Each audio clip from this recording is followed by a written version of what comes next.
Bonjour, première vidéo d'une série de 3 qui sont consacrées au groupe de papier peint. Alors, un papier peint, qu'est-ce que c'est? C'est un remplissage périodique du plan, qu'on appelle une tessellation aussi. Un pavage périodique du plan, donc, qui permet de faire de très jolis décors, comme celui-ci à côté, qui provient du palais de l'Alhambra en Espagne. Et cet art s'appelle le zélige. Et les petites pierres polies s'appellent des tesselles, d'où le nom tessellation. Alors, les groupes de papier peint, en fait, ce sont les groupes d'isométrie de ces objets-là. Alors, si on regarde bien sur cette image, on a des translations. Si on ignore les couleurs, hein, pour l'instant, on a des translations et des rotations qui laissent fixe donc ce papier peint.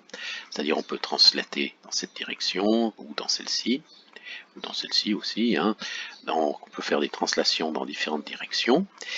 Et ici, on a des rotations. Si on regarde bien, ce sont des rotations d'ordre 3. C'est-à-dire, on a ici un centre de rotation, là aussi, là aussi.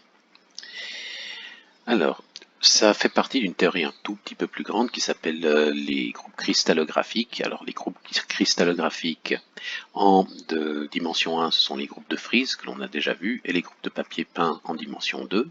Et je pense pas qu'on verra les groupes cristallographiques 3D, si jamais, parce qu'il y en a beaucoup plus, c'est un peu plus difficile à classifier du point de vue quantité de travail.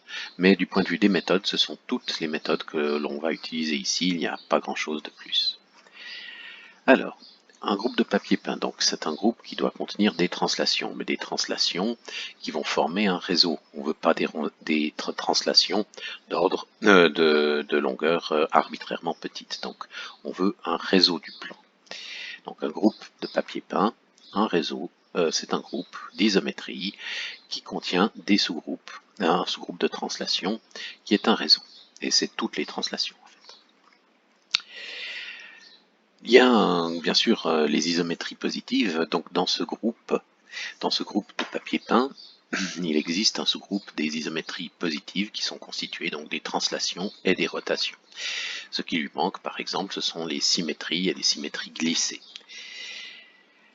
Alors, comme les isométries positives sont d'indice 2 dans l'ensemble des isométries, le groupe G gamma+, qui est formé que des isométries positives dans gamma, est d'indice 1 ou 2. Donc c'est toujours un sous-groupe distingué. Et comme les translations elles-mêmes sont un sous-groupe distingué des isométries, le réseau, lambda gamma, le réseau des translations, est un sous-groupe distingué du groupe des isométries positives. Alors, une remarque qui sera très embêtante, c'est de là que vient une des grandes difficultés de classifier les groupes de papier peint, sinon ce serait beaucoup plus simple, c'est que gamma ne préserve pas nécessairement les réalisations géométriques de lambda. C'est-à-dire, lambda, c'est un ensemble d'applications, un ensemble de translations. Bien sûr, elles sont préservées dans gamma+, elles forment un sous-groupe distingué de gamma+, mais si on essaye de prendre une réalisation géométrique, c'est-à-dire on prend un motif que l'on répète à l'aide des translations de lambda gamma, donc du réseau, on obtient donc un réseau de points, et ce réseau de points par contre n'est pas nécessairement préservé par gamma. Le papier peint au départ, donc l'illustration qu'on avait avant, c'est plus qu'un simplement un ensemble de points. C'est-à-dire il ne suffit pas d'un ensemble de points pour décrire complètement le groupe cristallographique. Il faut plus que ça, il faut toute une figure qui se répète par translation. Bon, alors, à partir du réseau, puisque donc le groupe cristallographique, enfin le groupe de papier peint, contient un réseau, à partir de ce réseau, on peut ajouter des rotations. Alors on peut ajouter des rotations d'ordre 2, c'est-à-dire des symétries centrales, des rotations d'ordre 3, donc des rotations de pi sur 3, des rotations d'ordre 6 ou des rotations d'ordre 4. Ce sont les seules rotations possibles, on a vu sur les réseaux, ce sont les seules rotations qui peuvent préserver le réseau. Et là, on est obligé, ça c'est nécessaire, puisque lambda gamma est un sous-groupe distingué de gamma+. Seules les rotations d'ordre 2, 3, 4 ou 6 sont possibles, et donc on peut ajouter que ces rotations-là, et rien d'autre. Donc le groupe gamma+ correspond à un de ces 5 groupes là, soit c'est juste le réseau, soit c'est le réseau avec une rotation, avec une symétrie centrale, le réseau avec une symétrie d'ordre 3, le réseau avec une symétrie d'ordre 4, une rotation d'ordre 4, pardon, ou le réseau avec une rotation d'ordre 6. Ceci correspond donc 5 groupes différents, hein, P1, P2, P3, P4 et P6, et donc gamma plus est conjugué à un de ces 5 groupes-là. Maintenant, la question, ça c'est la partie facile, on sait que gamma plus ne peut pas être n'importe quoi, mais la question est maintenant si on rajoute des isométries, des symétries, ou des symétries glissées, qu'est-ce qui se passe? On va obtenir un autre groupe, un peu plus grand, et c'est donc eux que l'on veut classifier.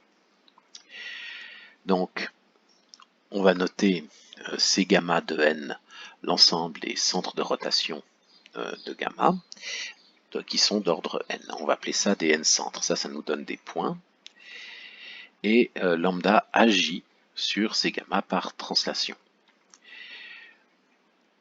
Donc c'est extrêmement facile, hein, la conjugaison d'une rotation par une translation va nous donner encore une rotation qui va juste déplacer le centre dans la direction de cette translation. Donc ça veut dire que ces gamma contient en fait des réseaux. Donc ces gamma de n va contenir tous les réseaux. S'il y a un centre de rotation d'ordre n, on peut le déplacer par une des translations de gamma du réseau et on obtient encore un centre de rotation d'ordre n. Donc on va voir en effet que ces choses-là forment des réseaux. Donc si on a deux rotations, en fait, qui sont distantes l'une de l'autre d'une quantité mu, alors elles sont équivalentes par une translation qui est un élément de gamma. Donc c'est un élément de lambda. Donc ça correspond à ça, ici nos deux rotations, ici nos deux centres de rotation, x et x plus mu. Et en fait, quand on les compose entre elles l'une après l'autre, on peut voir ça comme étant une symétrie, cette symétrie suivie de celle-ci, la rotation en x plus mu, cette symétrie suivie de celle-ci. Et quand on les compose les deux, ici, cette symétrie disparaît, elle est appliquée deux fois, et donc on a deux symétries d'axes parallèles, et donc une translation. Dans l'autre sens, si on a un centre de rotation, un élément du réseau, on peut, en appliquant donc cette rotation puis la translation, obtenir donc une rotation ici. Donc on a des correspondances, disons, on a donc bien un réseau formé de tous les n centres. Entre deux n centres, il y a toujours une translation, et avec un réseau, un centre et une translation, on a un autre centre. Donc, si ces gamma de n est non vide, c'est un réseau sur lequel les translations agissent justement par translation. Tout n'est pas possible, hein, on sait que, on peut savoir immédiatement, hein, si on a un 6 centres, c'est en particulier un 3 centres et un 2 centres, et s'il y a un 4 centres, c'est un 2 centres. Par contre, il ne peut pas exister simultanément une rotation d'ordre 4 et une rotation d'ordre 6. Ben oui, grâce à ce qui se passe ici, grâce à ce qu'on a là, on pourrait montrer que il y aurait une rotation d'ordre 12. Or, les seules rotations sont d'ordre 2, 3, 4 ou 6. Donc, il n'y a que des rotations, il n'y a que ces centres-là, et ils forment tous des réseaux entre eux.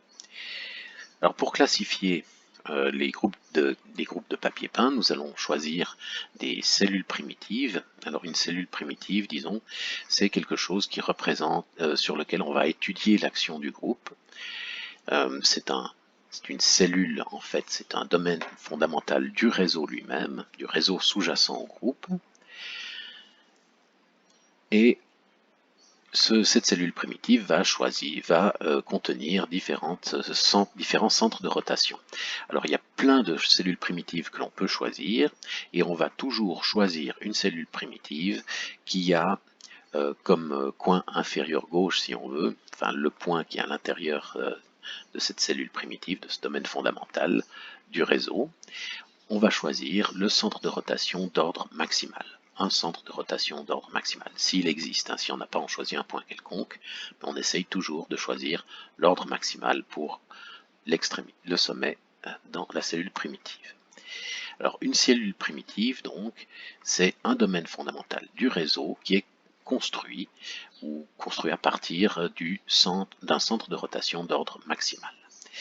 S'il n'y a aucune rotation d'ordre 2, on peut pas, ou ni de rotation d'ordre 6, ni rien du tout, il n'y a aucun n-centre, aucun problème, dans ce cas-là, le réseau peut être n'importe quoi. Si par contre il y a un 2 centres, s'il y a un des 2 centres et rien d'autre, à ce moment-là, on a une cellule primitive qui est un parallélogramme, et les centres de rotation qui sont dans ce domaine fondamental sont ceux situés soit au sommet, ici, soit au milieu de la face, ou au milieu des côtés. Alors si on complète la figure, bien sûr, il y en a d'autres qui apparaissent, mais ils ne font pas formellement partie de la cellule primitive. S'il y a un 4 centres, donc le réseau dans ce cas est carré, et les 4 centres possibles sont soit le sommet, soit le milieu du carré.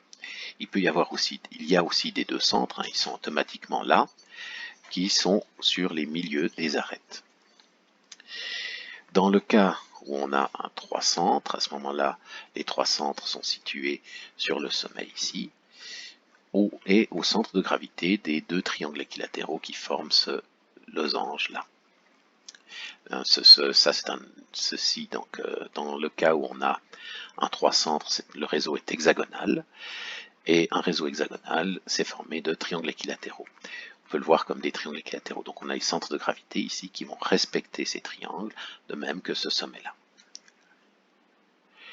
Et dans le cas d'un 6 centres, si on a un 6 centres, il y a automatiquement des 3 centres et des 2 centres, à ce moment-là, on a ici au sommet la rotation d'ordre 6, ici des rotations d'ordre 3, on peut très vite s'apercevoir, puisque ça doit préserver les triangles équilatéraux, ceci ne peut être que d'ordre 3, et ici on a des rotations d'ordre 2, qui nous proviennent en fait du cas rhombique, du cas quelconque en fait, du cas oblique.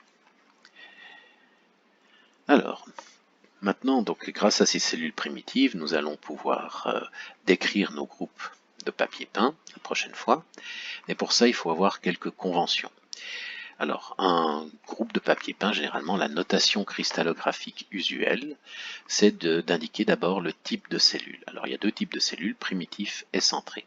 Alors, une cellule primitive, c'est une cellule dont les axes de symétrie sont des axes principaux, c'est-à-dire des axes de translation.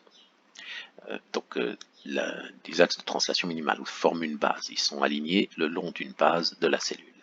Dans le cas centré, ce n'est pas le cas, c'est le cas du losange, si on veut, le cas orthorhombique centré, donc le cas d'un losange. Les axes de symétrie, les axes de translation, une base des translations n'est pas nécessairement dans ce cas-là un axe de symétrie. O, ensuite, on indique O, l'ordre maximal de la rotation, si nécessaire s'il y a une rotation. Donc on note d'abord le type de cellule, puis l'ordre maximal de rotation. Ensuite, X et Y font respectivement référence aux axes principaux et secondaires. Alors, sur l'axe principal de la cellule, on va indiquer s'il y a une symétrie glissée, s'il y a une symétrie axiale ou aucune symétrie. De même pour l'axe secondaire. Donc ça, ce sont les notations cristallographiques qui sont très utiles, disons, pour repérer justement les symétries au sein d'un cristal, si on fait effectivement de la cristallographie.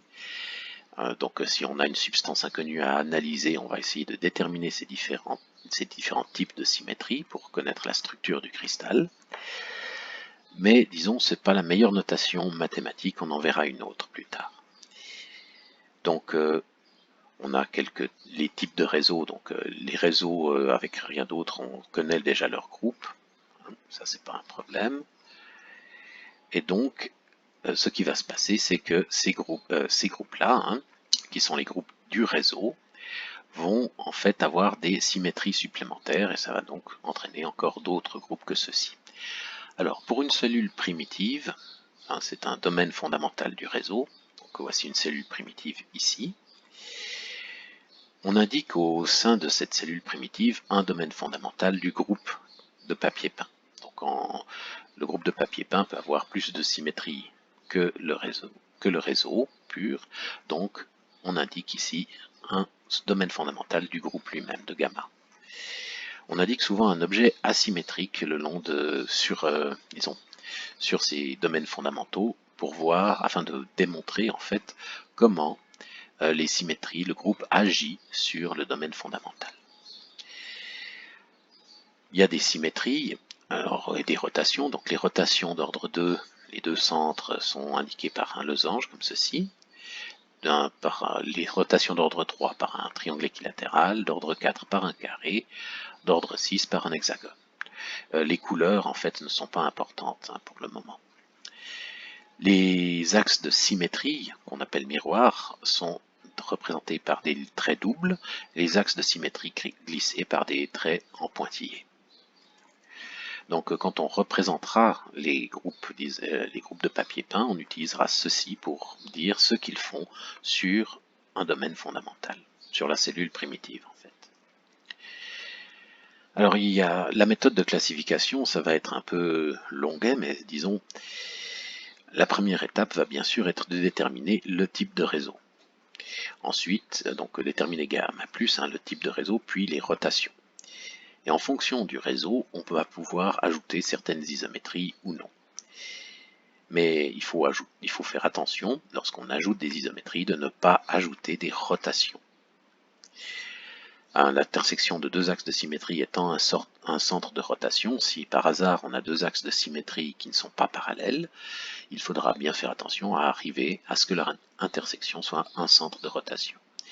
Et de même pour une symétrie glissée, on a des symétries glissées, certaines sont banales parce qu'elles proviennent simplement de la présence d'un miroir qui existe déjà et de rotation et de translation, et les autres sont dites non banales. Alors ça c'est un peu difficile de faire la différence entre banal et non banal, il faut réfléchir un bon moment pour essayer de tout déterminer. Alors même certaines symétries peuvent être banales, même si en fait l'axe de translation ne correspond pas au réseau. Elles proviennent d'une symétrie dans une direction différente de la translation. C'est-à-dire si on a un miroir et une translation et que ces deux objets ne sont pas parallèles, on peut obtenir une symétrie glissée, donc banale, parce qu'elle provient d'un miroir, mais qui n'est pas, dont l'axe de translation, dont la translation sous-jacente, n'est pas en fait une translation qui existe dans le réseau. Donc si des symétries glissées ont des axes non parallèles, comme pour les miroirs, à ce moment-là, il doit y avoir une translation d'ordre qui correspond au double de l'angle entre les axes. Tous ces éléments, donc tous les éléments du groupe doivent préserver les centres. Tous les deux centres sont envoyés sur les deux centres, les trois centres sur les trois centres, etc. Donc cela nous limitera le nombre de possibilités, cela définit toutes les symétries, les isométries possibles, les symétries possibles, axiales et glissées, et donc ça nous donne qu'un nombre fini de cas à considérer. Il nous faudra bien faire attention, d'ailleurs, c'est la même chose, c'est ce qu'on disait tout à l'heure sur le fait que le réseau n'est pas préservé. Il y a bien sûr un monde géométrique et un monde du groupe. Et ce ne sont pas exactement les mêmes mondes, mais ils se correspondent. Le réseau de points correspond à un réseau de translation. Papier peint au groupe gamma. Les n-centres sont les sous-groupes de rotation. Les images des n-centres par une isométrie, c'est la conjugaison. Donc on aura tous ces conjugaisons pour tous les types, pour tous les objets que l'on peut dessiner sur notre cellule. Donc il ne faudra pas, disons, confondre ces deux mondes. On représente le monde des isométries à l'aide d'objets géométriques, mais ce ne sont pas exactement les mêmes objets. Ils se correspondent, mais il y a du travail à faire. Donc les orbites des centres peuvent être, sous l'action des trois groupes, peuvent être différents. Donc on a trois groupes, on a le réseau, les isométries positives du groupe et le groupe lui-même. Donc ils vont être envoyés justement par conjugaison ici. Donc ces objets-là correspondant à ça par conjugaison vont être envoyés donc, sur différentes orbites, et ces orbites, donc, on va les indiquer par des couleurs différentes. Mais ce seront les orbites sous l'action de gamma, et pas sous l'action de gamma plus ou de lambda gamma. Donc ça seront les couleurs correspondront donc à des orbites différentes sous l'action du groupe tout entier. Voilà, alors ça commence déjà à se compliquer, mais on va pouvoir raffiner un petit peu la méthode. En fait, un domaine fondamental est choisi parmi, disons, un domaine fondamental, disons que c'est quelque chose qui représente l'action du groupe complet. Hein, donc c'est le plan quotienté par le groupe. C'est quelque chose qui représente chaque point, chaque orbite. Donc tout ça sont généralement des polygones. Et un domaine fondamental doit contenir, disons, un seul centre pour chaque orbite. Hein, un domaine fondamental doit représenter un point pour tout élément du plan. Donc tout point du plan est représenté par un seul élément du domaine fondamental. Donc chaque orbite de n centre est représentée par un seul élément de l'orbite. Et de même, chaque orbite d'axe de symétrie doit être représentée par un seul élément dans le domaine fondamental, et la même chose pour les symétries glissées. Donc un n centre, en fait, ne peut pas être à l'intérieur du domaine fondamental, sinon c'est pas le domaine fondamental, hein, il se replierait sur lui-même. De même, les axes de symétrie ne peuvent pas être à l'intérieur, ne peuvent pas traverser le domaine fondamental. Les miroirs sont obligatoirement des côtés, sur les côtés du domaine. Seuls les axes de symétrie glissés peuvent traverser le domaine, hein, puisqu'ils vont aller en fait se recoller sur un domaine à l'extérieur, beaucoup plus loin. Donc ça limite déjà aussi pas mal les possibilités. Donc on prend un domaine fondamental, on va prendre un domaine fondamental du réseau. On sait qu'un domaine fondamental du groupe va être un découpage de ceci, qui peut contenir que certains n-centres, qui sont tous au sommet ou au milieu des arêtes, et que les miroirs ne peuvent pas traverser le domaine fondamental, mais les axes de symétrie, si. Donc, ce qui se passe, c'est que, bien sûr, le réseau lui-même, on a dit, n'est pas préservé par le groupe. Par contre, ce réseau géométrique, le réseau des points n'est pas préservé par le groupe. Par contre, les réseaux des n-centres doivent l'être. Donc si on prend tous les n-centres, qui forment une réunion de réseaux, il y a un groupe d'isométrie de ces réseaux-là, et gamma doit être un sous-groupe de ça, parce qu'il doit préserver les n-centres. Voilà, donc on a une sorte de hiérarchie, en fait, entre différents types de domaines fondamentaux. On a le domaine fondamental f lambda du réseau tout entier. On a le domaine fondamental du groupe des rotations, donc gamma plus, ici en vert, le domaine fondamental du groupe gamma, voilà, lui qui nous intéresse, et en fait, il doit être constitué de domaines fondamentaux du groupe des isométries des n-centres. Donc, on sait de quoi f est un découpage, et on sait de quoi il est constitué. Donc on peut petit à petit espérer, disons, diminuer aussi le nombre de possibilités. Et une isométrie, donc, ça va être déterminé par son action, est totalement déterminé par son action sur F0. Hein. Si F0 contient un repère, et l'action là-dessus va nous déterminer F0.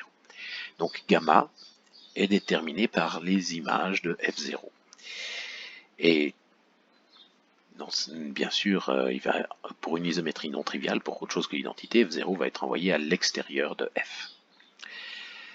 Par la présence de lambda, on peut se restreindre, donc les images de F0 vont être envoyées à l'extérieur de F, mais s'ils sont envoyés à l'extérieur de la cellule fondamentale, on peut les y ramener. Donc, on s'intéresse juste à ce qui se passe dans la cellule fondamentale. Et on peut même, par gamma+, se ramener uniquement au domaine F+. Donc la question est, F est constitué de F0, ces F0 sont envoyés à l'extérieur de F, mais dans F+, où est-ce qu'ils peuvent aller? Alors, donc on va partir donc, de ceci, partir du réseau, des rotations qui nous déterminent aussi F+. Donc on connaît le réseau et les rotations, et on va ajouter des miroirs et des symétries glissées. Si on ajoute un miroir, F, le F+ va être découpé en deux morceaux. Et si on ajoute une symétrie glissée, F+ va aussi être découpé en deux morceaux. Donc ça signifie que F, à chaque fois qu'on ajoute un miroir ou une symétrie glissée qui ne sont pas déjà banales ou déjà connues, à ce moment-là, on est en train de découper le domaine en deux morceaux, enfin, de diminuer le domaine en deux. Et bien sûr, on ne peut pas le couper en 3, 4 ou 6 parce que ça signifierait qu'on aurait ajouté une rotation qui n'était pas là.